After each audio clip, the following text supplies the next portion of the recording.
And our next speaker is Professor Mensová from the Czech Republic, who will tell us about their experience of treating limb-girdle muscular dystrophies. So another very important subject for today.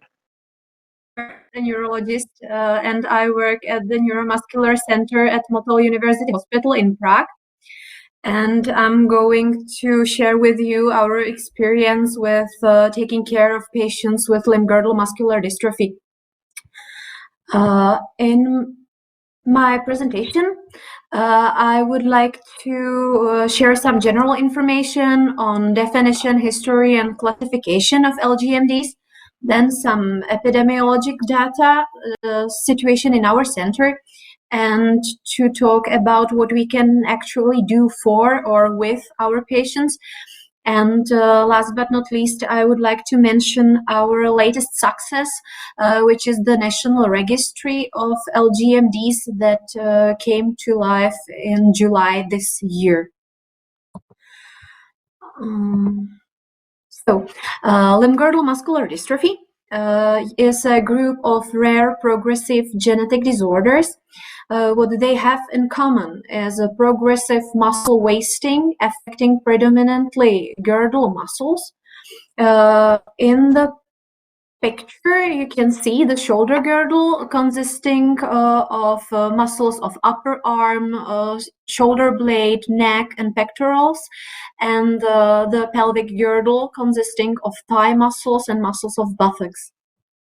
It's a dystrophy. That means that there are also dystrophic changes within the muscle tissue that can be seen by microscope. In the first picture, there are normal muscle fibers, and you can see that they are quite similar in shape, size, color, and there are only myocytes within the tissue, no other cells. On the other hand, on the second picture depicting dystrophically altered muscle, there the muscle fibers differ in shape, in size. You can see small atrophic ones, very large hypertrophic ones, and also the ones that are damaged or already dying. And these fibers then will be disposed of by the immune system. So there is an inflammation within the muscle. There are our immune cells, and they are disposing of the damaged myocytes that they will be then will be replaced by connective tissue, mainly collagen and fat.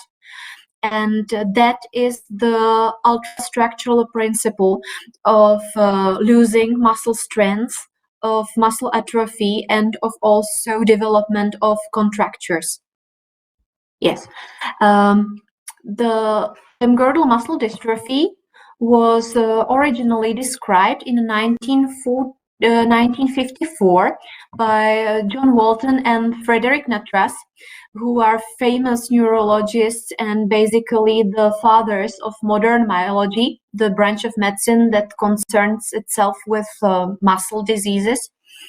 And they described it as a fourth of the most common muscular dystrophies, together with DMD, with Duchenne, myotonic dystrophy, and facioscapulohumeral dystrophy.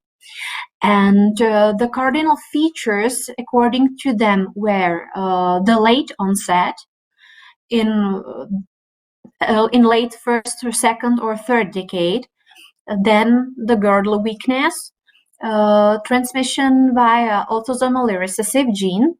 That means that you need two mutations for the disease to present itself.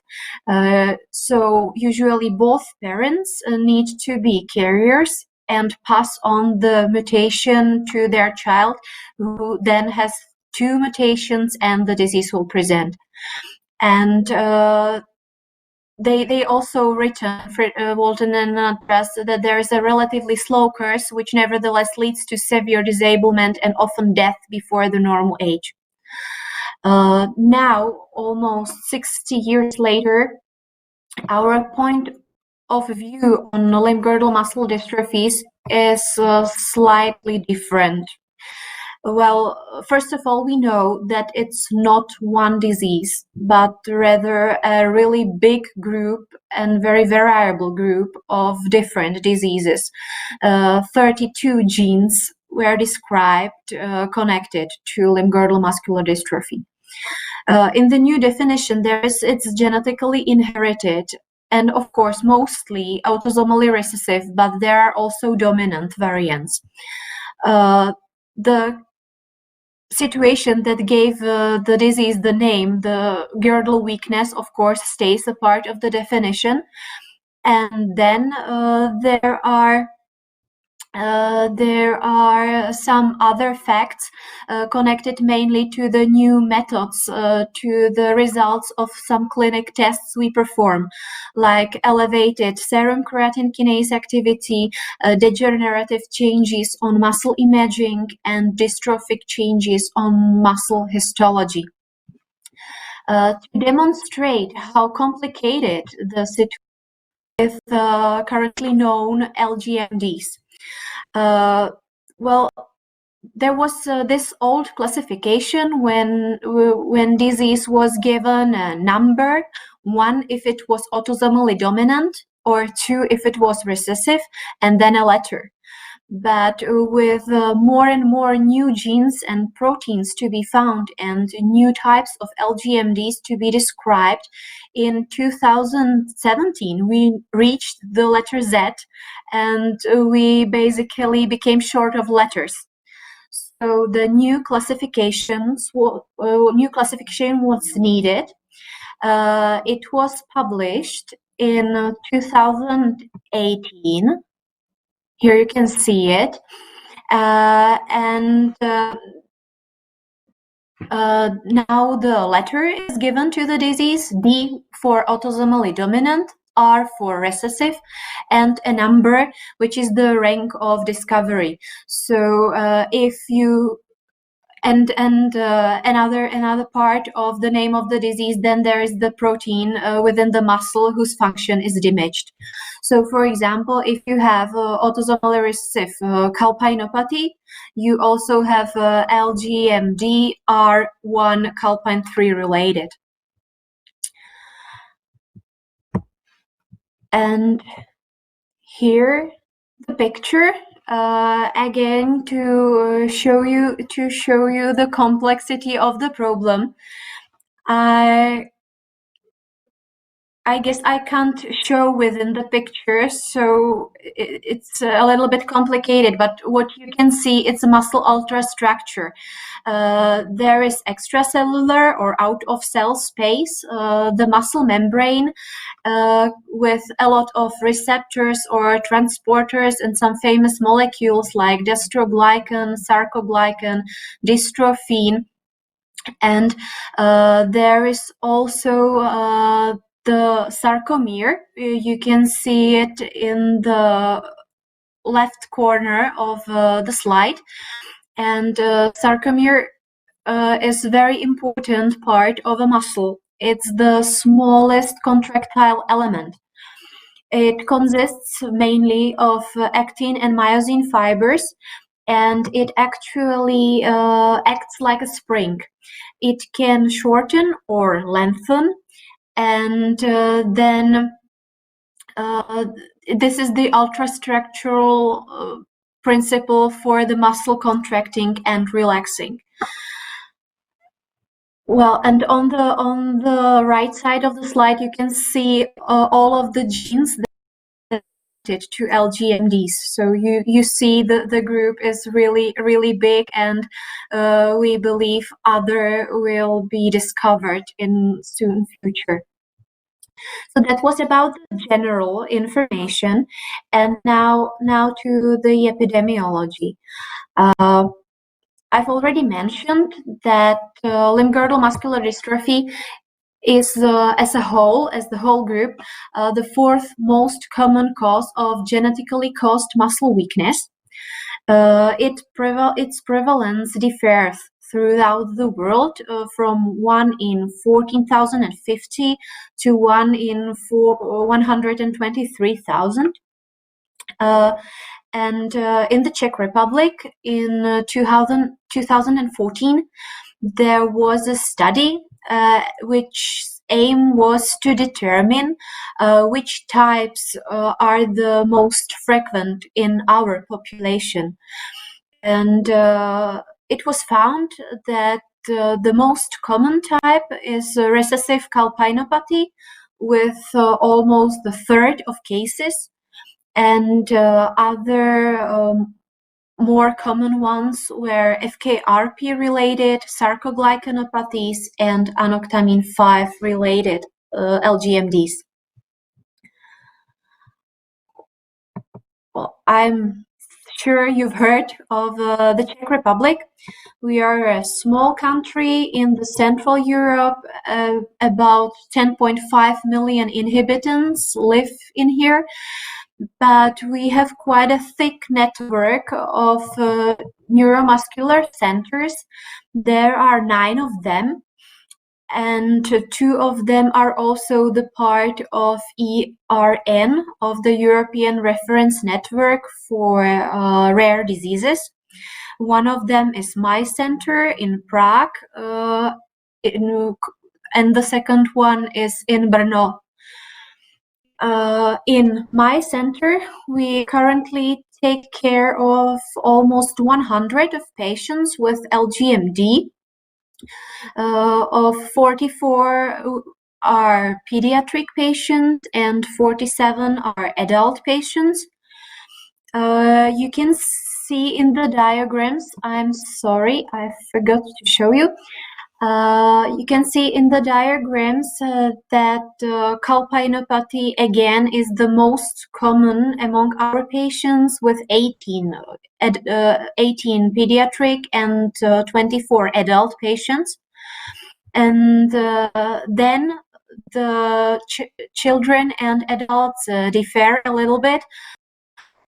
Second most frequent among pediatric patients are sarcoglycanopathies, depicted in red color, and whereas in adult patients we have only 1 patient with mutation in sarcoglycan, but we have more patients with mutation in FKRP gene. And another significant group of patients we take care of are the ones with Bethlehem myopathy, or it's a collagenopathy, mutation in collagen 6. Well, what we can do for our patients?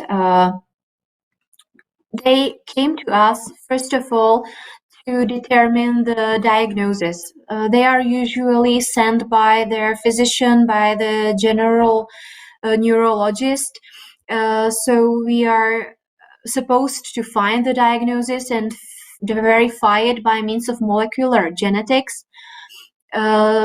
Specific mutation is needed to be known to have better understanding of the disease and its progression. These diseases are really rare, so there are still new mutations, new phenotypes being described. So when we know the mutation and can find a case that is similar, it's really helpful to us as doctors and to the patients as well.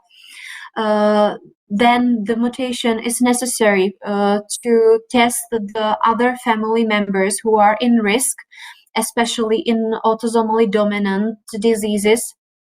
And another important reason to know the exact mutation certainly is to enable the IVF, the in vitro fertilization or pre-implantation diagnostic, and therefore a chance for a baby without mutations to the parents who are ill.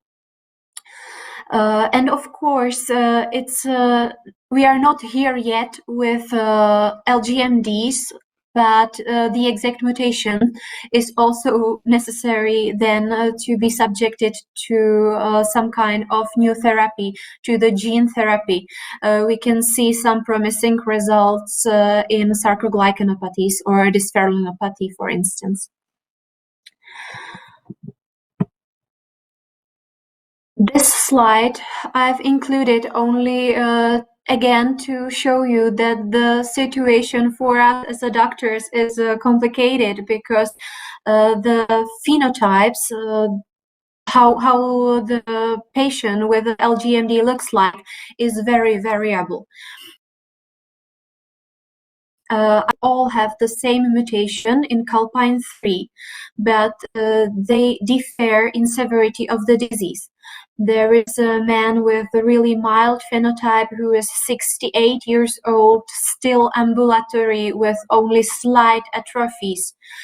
Then there is a woman who is still ambulatory too, but half of his age, who is 32, and already has this amount of weakness, muscle atrophies, hip hyperlordosis, waggling gait, and all these typical signs of myopathy.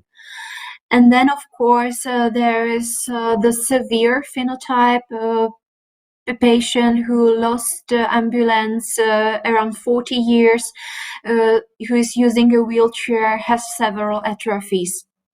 So we need the further clinical examinations, further tests to diagnosis, because in limb-girdle dystrophies we can't be sure based on a phenotype only. I will not speak about the diagnostic process in length, because most of you have gone directly through it, or if you are physicians, you are doing it just right now. But I would like to mention one thing that's quite new and very useful, and that's magnetic resonance imaging. And it's based on determining the pattern of involvement.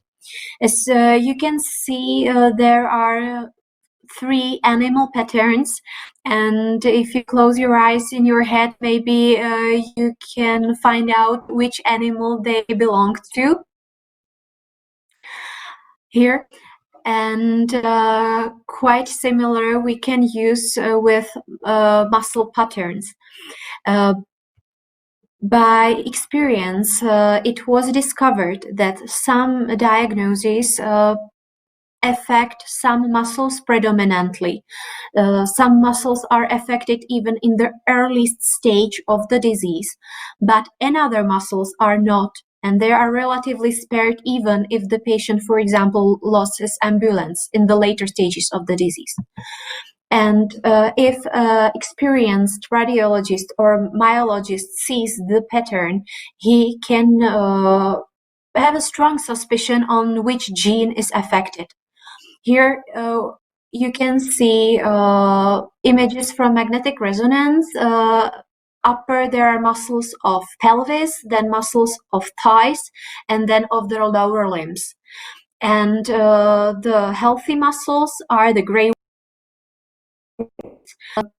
The most severely affected by fat transformation are the white ones, and you can see that different LGMDs have different pattern. So this can really help us to focus our genetic analysis on only one gene, and we do not have to use the whole panel. The method of sequence capture, which is more expensive and takes a long time.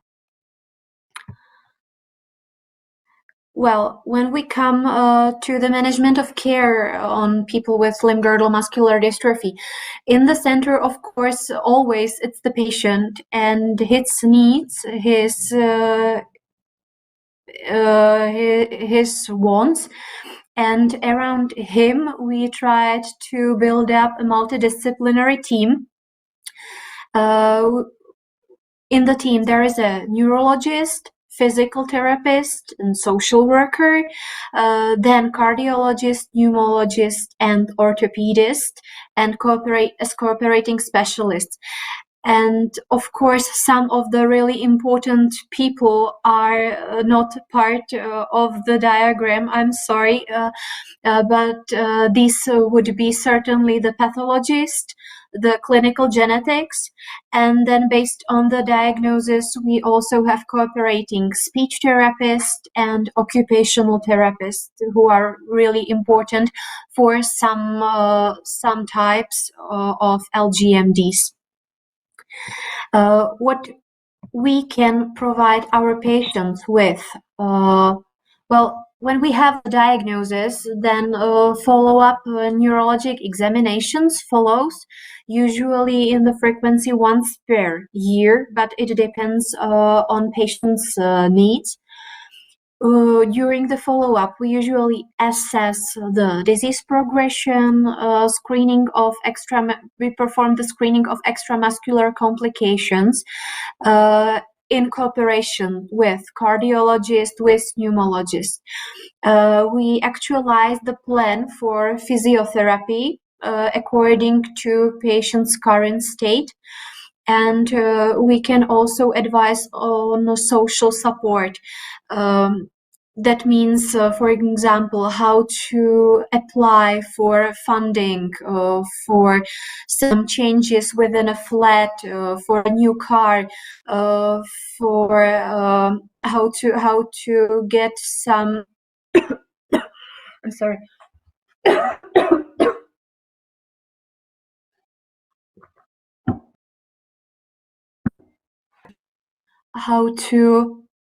How to navigate the quite complicated system of social support in the Czech Republic. And we try, each time we see the patient, also actualize his entry within the registry. And that leads me to the therapy. I almost forget the therapy. Well, the situation in LGMDs, it's not yet so bright as in SMA or Duchenne, where specific therapies are already approved and used.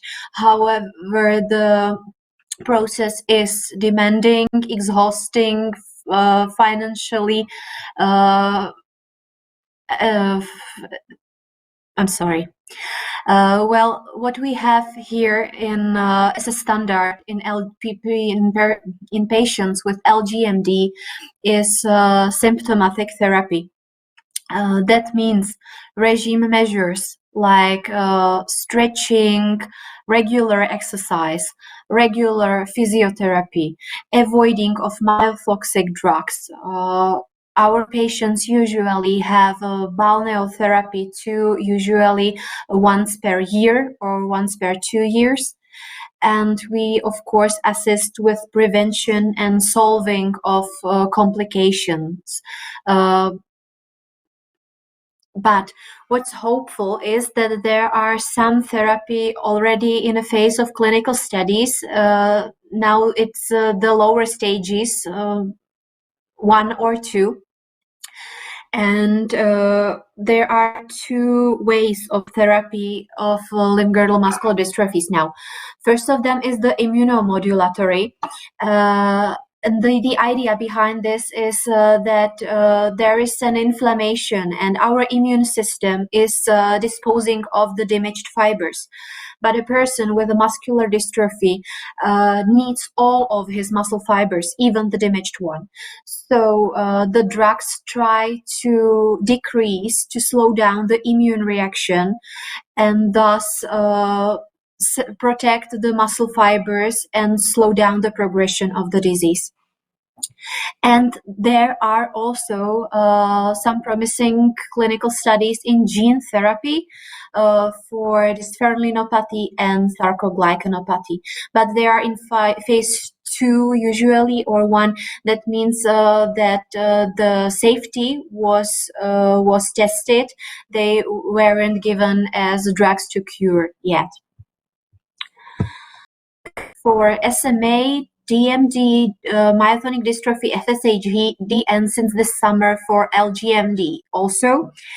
And it acquires data both from physicians and patients, data on quality of life. And there is a great work behind this registry, and I'm happy to say it was a joint task work. Medical specialists took part. IBA is a mathematical company, then the pharma companies who provide us with funding, and we also cooperated closely with our EAMDA patient organization, who also provided financial support, which we are really grateful for. So now we have the registry. And why we think it's useful. You've heard some really important facts in the previous presentation. The main benefits are the epidemiological data, the information of natural development of the disease. These are diseases that are really rare, so each patient and his story really counts.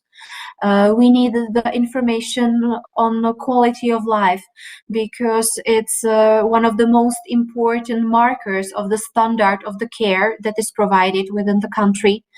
And of course, this registries like that are data source for feasibility studies, for the studies that are carried out before the clinical ones.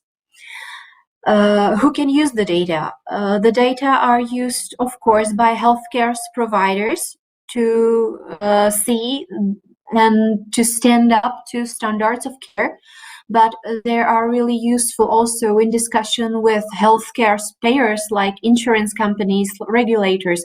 If they are supposed to pay for a new drug, for a new method, they always want solid data on how many patients and in what clinical conditions. And of course, registries are a really valuable pool where to get patients for clinical studies as well.